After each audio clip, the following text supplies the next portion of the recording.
It's not the same as when I was punched in the... I think almost every one of us girls enjoyed imagining ourselves at least once as princesses while growing up. And thinking that maybe a lot of you also grew up watching Disney cartoons, I wanted to remind you of that period with today's video, especially with all the back-to-school nostalgic feelings we're getting this time of the year.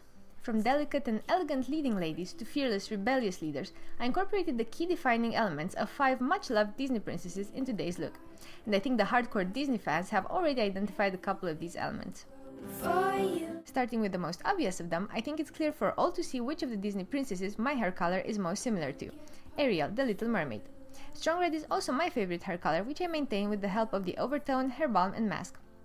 And to keep my hairdo similar to Ariel's, I used the Rowenta rotating brush to lightly style my hair.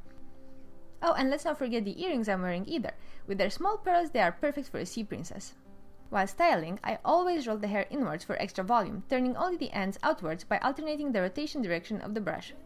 And before blow drying my hair, I applied a bit of L'Oreal's Mythic Oil straight onto the brush to evenly coat the strands in this protective, nourishing oil. Then, to create an imitation of Ariel's specific bangs, I twisted the strand of hair closest to my face and secured it in the back with a flower hairpin.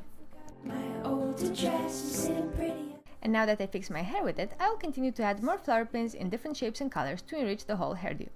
And they are meant to reflect the flowers of, did you guess, Rapunzel of Tangle's braid. Sure, I will be keeping my mermaidy hairdo, but I think it works really well with these pretty flowers sprinkled in my hair.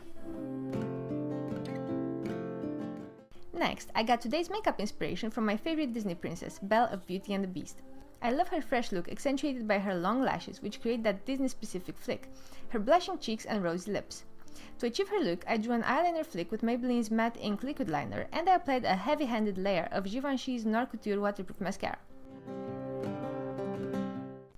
For my cheeks, I used Lancome's Blush in Love, which gives them a natural flush. And for my lips, I used Pink in the Afternoon from Revlon.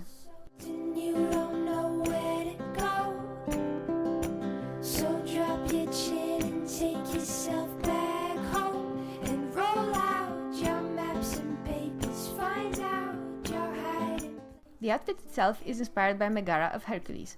She's one of the more controversial, let's say, Disney princesses, because firstly, she is not as well known and promoted as the rest of them, and next to that, she's a total boss babe, compared to the majority of the princesses who just wait for a prince to pop up in their lives.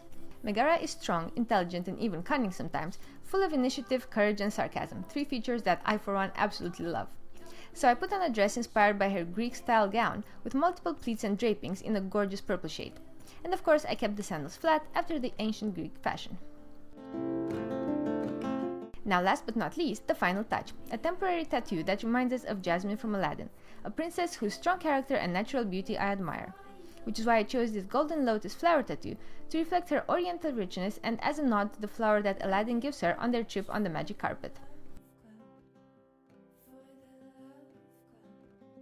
This was today's look, inspired by 5 Disney princesses. I hope that you liked it and that it woke up some happy childhood memories, and I'm curious to know if you would wear this grown-up version of a Disney-inspired look.